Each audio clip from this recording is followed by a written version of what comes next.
When Lionel Liskin was born, everybody in the delivery room cried, "It's a boy!"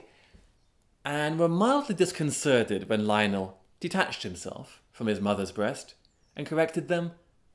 "Surely you mean he's a boy. It would refer to a neutral, indeterminate gender, and as has already been established, I am in fact a boy." Such an extreme, rational state of mind didn't exactly make for a happy childhood. Unable to understand what kicking a ball around a field might accomplish, for no sooner did the children get the ball, they kicked it away again, Lionel spent his time indoors with his two best friends, a dictionary and a calculator. But neither did he really excel at his studies, because when he came to sit his final exams, he spent more time correcting the logical inconsistencies of the questions, as he saw it, than in answering them. And when his elders would ask him what he thought he would be when he grew up, he would merely reply, "Alda," and failed to understand why he was punished for his insolence. But upon leaving school, Lionel found himself work as a watchmaker's apprentice. And there, in the workshop, surrounded by the predictable whirring of cogs and bolts, he did for a while find some peace. There in his workshop, he was far away from all the uncomfortable social ambiguities that he found so troublesome. There was no one there to ask him questions like, "How are you doing?" "How is he doing what?" Or, "It's a nice day, isn't it?" Was it a question, a statement, a hypothesis to be tested?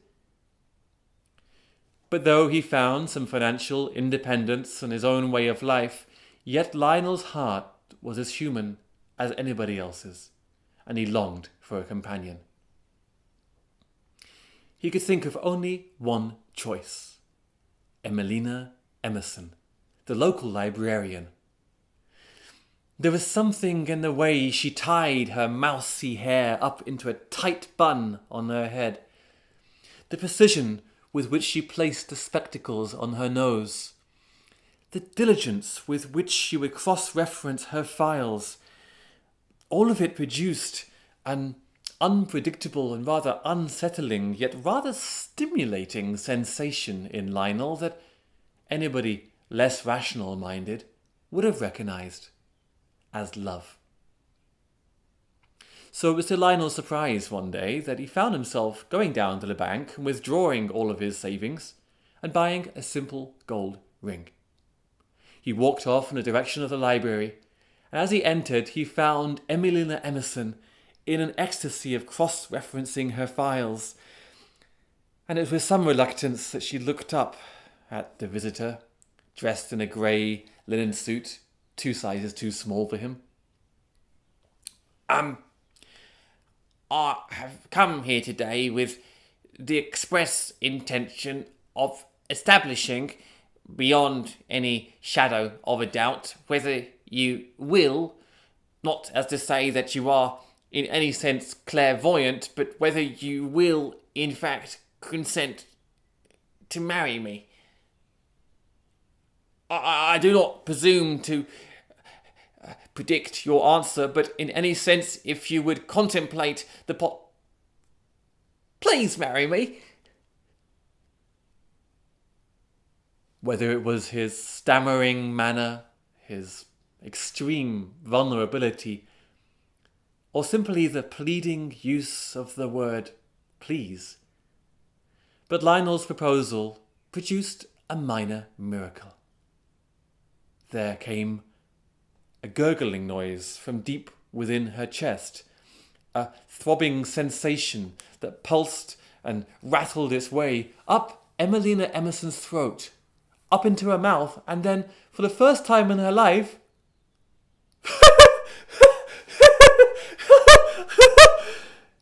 she erupted in laughter.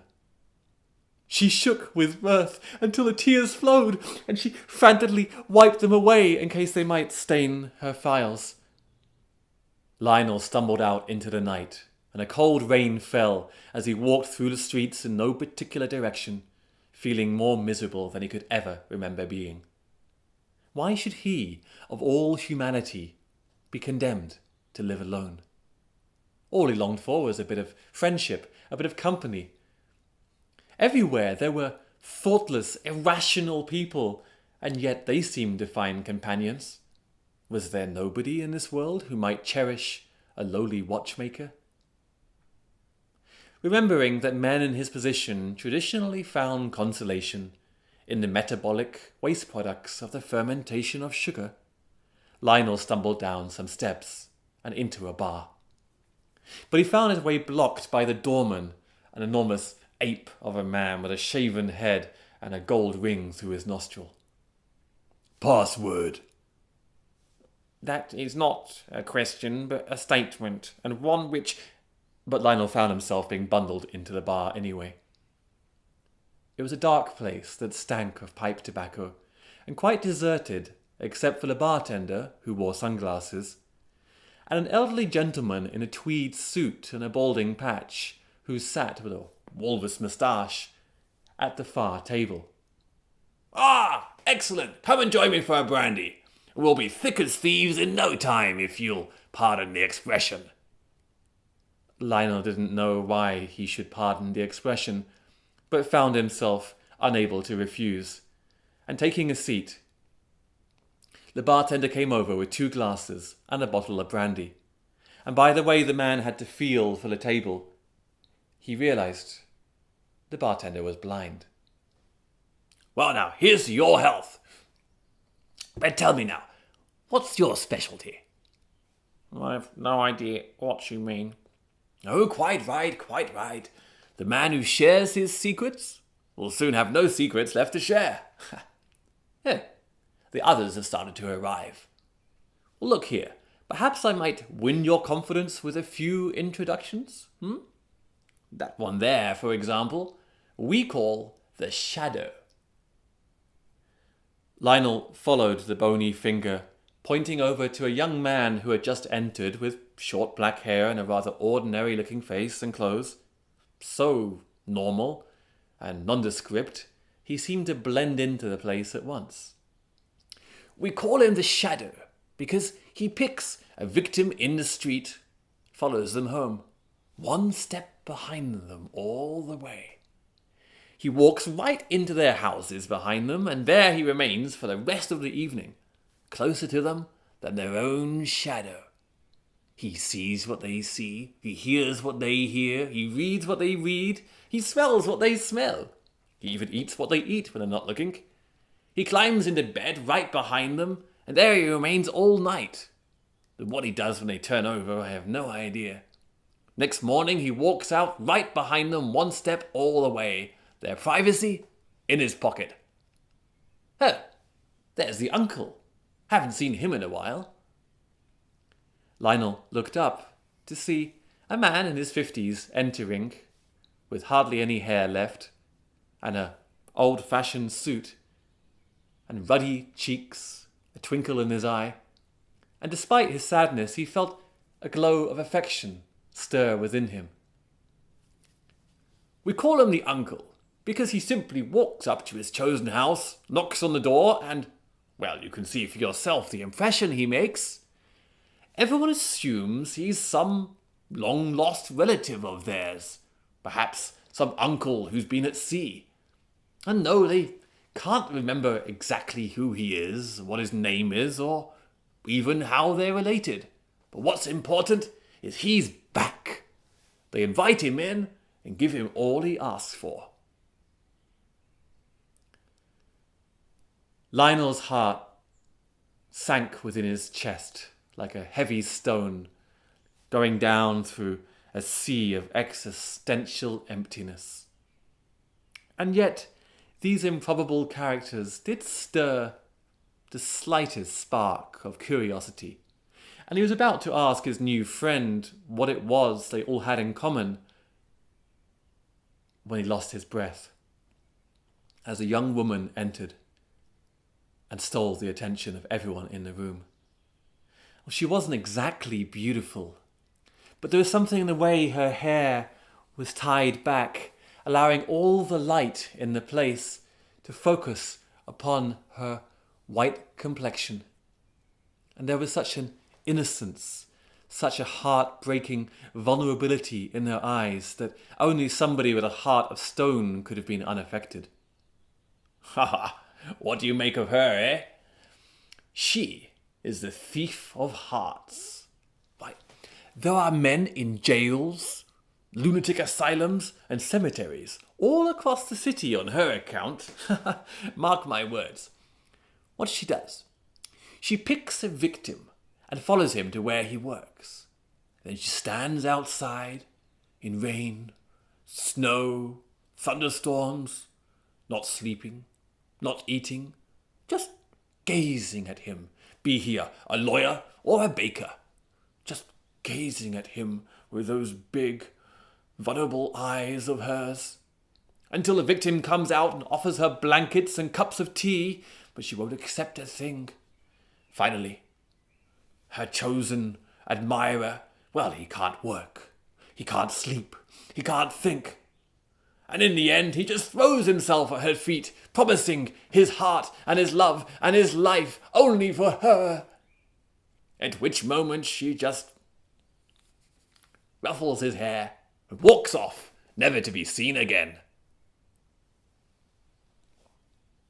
It would seem that each of them takes something that does not belong to them, but it is hard to see exactly how they profit.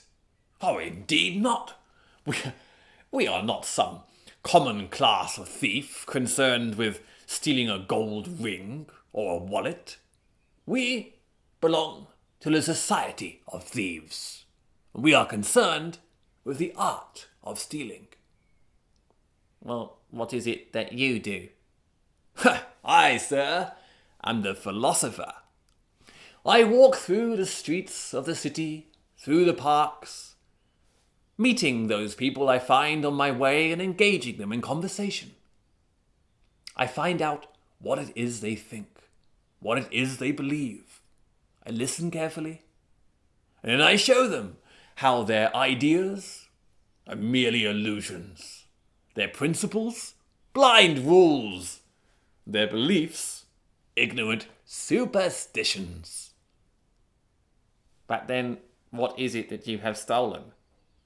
"The very meaning of life. And what could be more precious than that?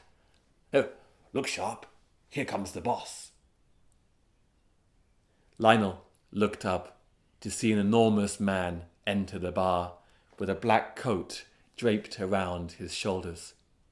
He moved with all the power of a bull in a field, holding back his strength. "A more accomplished thief you'll not find anywhere in the city. Why, when you shake hands with him, you count your fingers afterwards." The boss's eyes roamed around the bar upon the various people gathered there for the Society of Thieves, some 20 souls by now, until his eyes fell upon Lionel. "You, what are you doing here?" As might be observed, I am currently sitting down having a drink. "How did you get in here?" "Well, I asked him for the password and he wouldn't give it. That is the sign, ain't it?" You don't belong here."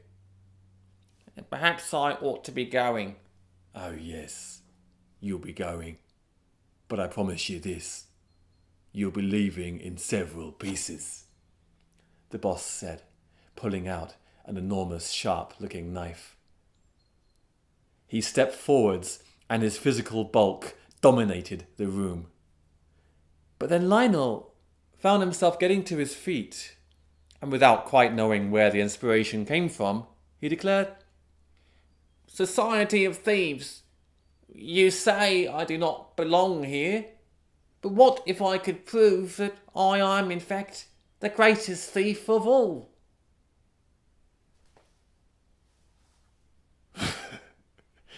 "What is it exactly that you steal then?" I hope we might agree that to waste something that belongs to somebody else is the same as stealing it. What if it is? Then I put it to you, O King of Thieves, that whereas my noble friend in the corner over there steals people's meaning and the lovely lady steals people's hearts, one can always love again and find new reasons for living. But what is the one thing most valuable to everyone in the world that can never be replaced? By Jove! He's talking about time, the philosopher piped in. And I put it to you, O King of Thieves, that by coming here today and talking for so long, I have in fact wasted your time.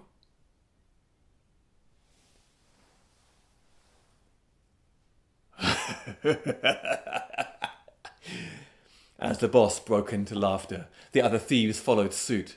And the next thing Lionel knew, hands were clapping around either side of his body, lifting him up in the air, with raucous cries of, "Long live the time waster!" And so Lionel Liskin finally found his place in this life, an honoured place among the Society of Thieves. And with time, he became one of the greatest thieves of his generation, walking through the streets, engaging people in pointless conversations, skillfully and masterfully wasting their time. That original Society of Thieves was founded over 200 years ago now, and has spread worldwide, with descendants practicing those ancient arts in towns and cities across the world. You might even have met some of them.